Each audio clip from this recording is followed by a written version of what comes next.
சிறுதானியம் நிறைய சாப்பிடுங்க. சிறுதானியத்தில தோசை, பொங்கல் அப்படி பண்ணி சாப்பிட்டா கட்டுக்கு ரொம்ப நல்லது. கட்டு அப்படிங்கிறது ஒண்ணும் இல்ல. நம்ம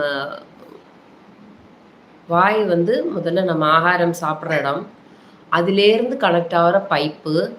அது வந்து ஃபுட்டு பைப்பு. அந்த பைப் அப்படியே நேரா போய் ஸ்டொமக்குங்கிற இடத்துல இப்படி வளையும். அதுக்கப்புறம் திருப்பி இங்கே ஒரு லிவர் 2 அப்படியே இன்டெஸ்டைன்ஸ் இது ஸ்மால் இன்டெஸ்டைன் ஃபர்ஸ்ட்டு.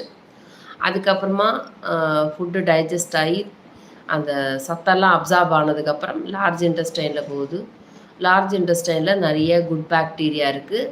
ஸோ அந்த குட் பாக்டீரியா தான் ஃபர்தராக அதை வந்து இந்த மோஷன் அந்த எக்ஸ்க்ரீட்டாவை வெளியில் ஏற்றுறது. அப்போ அங்கே வந்து ப்ராப்ளம் ஆச்சுன்னு சொன்னால் ஃபைபர் இல்லாட்டினா காலனில் கேன்சர் வரைக்கும் வரும். கான்ஸ்டிபேஷன் வரும், கேன்சர் வரைக்கும் வரதுனால ஃபைபர் கண்டென்ட் உள்ள ஃபுட்டு நிறையா சாப்பிட்ணும்.